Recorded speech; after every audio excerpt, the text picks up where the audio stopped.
I asked you the difference between a hard cider and a wine, what would you say? If you said a wine is made with grapes and a cider is made with apples, you might be correct, but that's not the full story. In fact, some wine can be made with apples and it's still legally wine. And today we're going to dive into the experimental and sometimes weird world of fruit wine co-ferments. This is part one of a two-part series on fruit wine. Next week, we're going to be diving into wine that's made entirely from fruit other than grapes. But today we're going to talk about what happens when you take fruit other than grapes and you blend them together to make wine. And so we've got two bottles here that we're going to be diving into. But first, let's take a step back and think about where the history of fruit wine comes from. Because we see fruit wine actually all over the United States. The two bottles that I have here are from New York and Michigan, but we see wine being made from fruit other than grapes even all the way into California.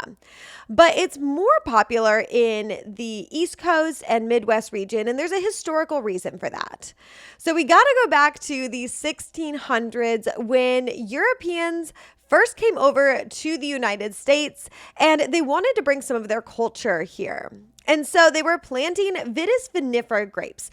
Vitis vinifera is not the only type of grape in the world, but it's all of the common wine grapes that we think of. Chardonnay, Pinot Noir, Cabernet Sauvignon, all of those are Vitis vinifera.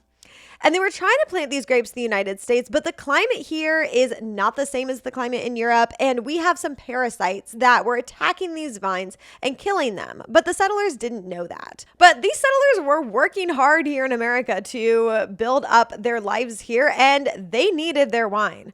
So they were determined to make wine from something. So they were experimenting with local native grapes in the United States. But one of the other things they experimented making wine out of was fruit other than grapes. And there's a lot of fruit that naturally grows in the Midwest and on the East Coast of the United States. There's a lot of berries and there's also a lot of apples. And so the settlers were experimenting with these fruits and making wine out of them.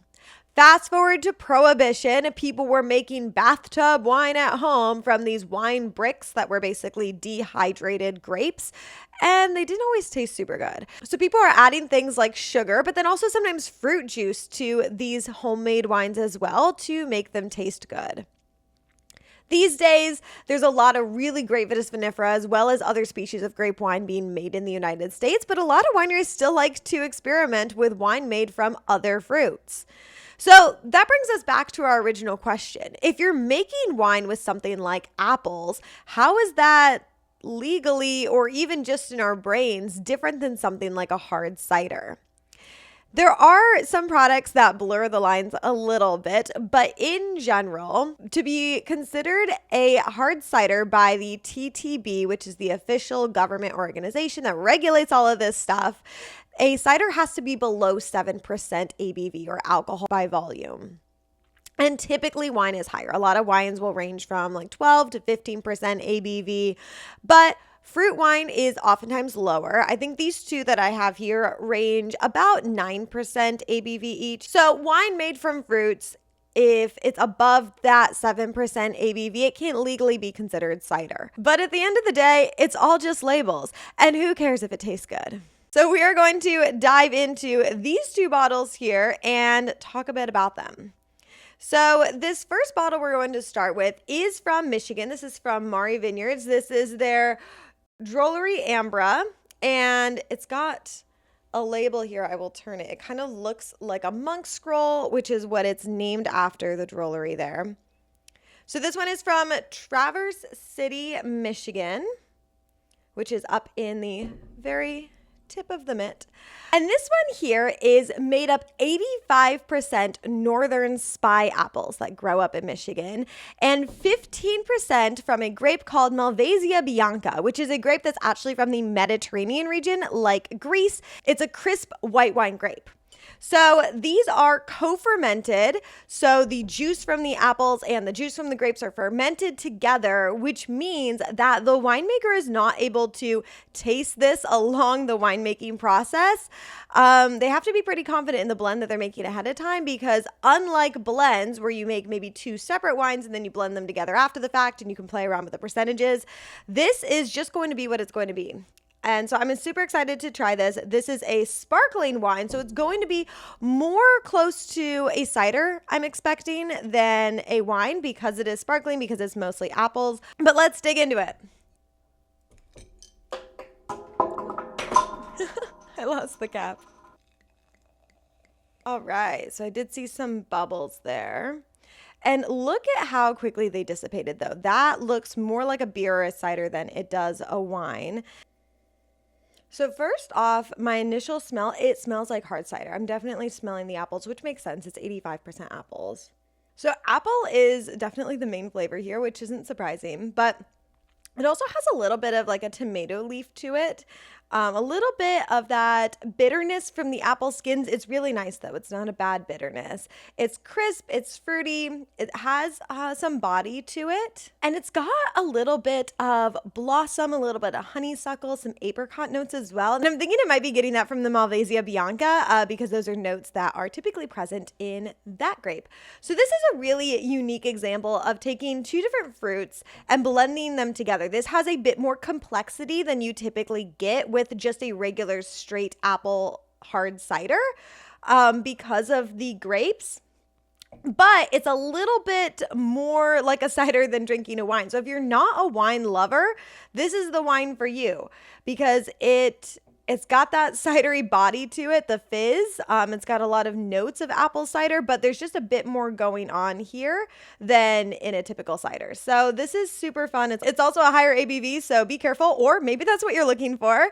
And this might be a great pick for you. So go check out Mari Vineyards for this unique co-ferment here. Our next bottle here drifts a little bit closer to the wine category than our Mari Vineyards bottle here. This is Chiffoner from Rose Hill Farm, and this is one that I actually visited up in New York recently. It's near the Hudson River Valley.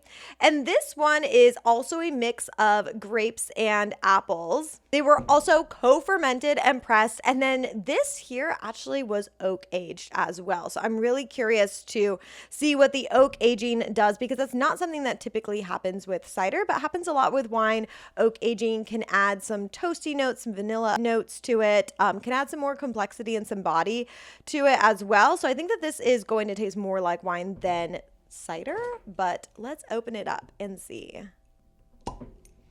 Okay. And this is a really interesting cork here. This is a rubber cork, which I actually had some difficulty getting out.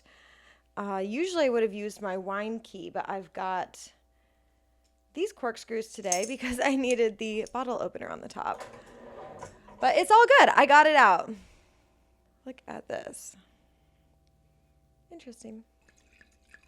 This one here looks like an orange wine, and that's probably a combination of the white grape skins and also some of the apple here. So I think this is going to have a bit more body and tannin to it than our previous wine, and more so than even a white wine in general. To me, this kind of smells like an orange wine. So I'm getting some apple on this, of course, but also some citrus notes like some lemon, maybe a little bit of grapefruit, and also some peach as well. Ooh, so that does have some bright acid on it. It is very appley as well. But then it does have, it's a still wine, but it has a little bit of a fuller body from the grape skins and the apple skins that will just give it a fuller body. And just a tiny bit of tannin on my tongue at the end. So not anything like a red wine. Don't expect it to have like Cab Sauv level tannin, but just a little bit from the skins in the grapes and apples. It's really easy to drink, but it does have more of those orange wine notes, like a little bit of that bitterness and lots of apples. So if that's a style that you like, then this is definitely a wine you would enjoy. So these two wines are very different, but the thing that they have in common is that they're pushing the boundaries on winemaking. And there's so many interesting things happening around the world in the United States. Wineries that are experimenting with things outside of what is normal for wine. So if you enjoy that side of wine, be sure to subscribe, follow along. There is so much more to explore that we will have to unpack. So let me know in the comments your thoughts on this, and be sure to check out my next video on 100% fruit wine that is pushing the boundaries even farther because there are no grapes involved. So until next time, cheers!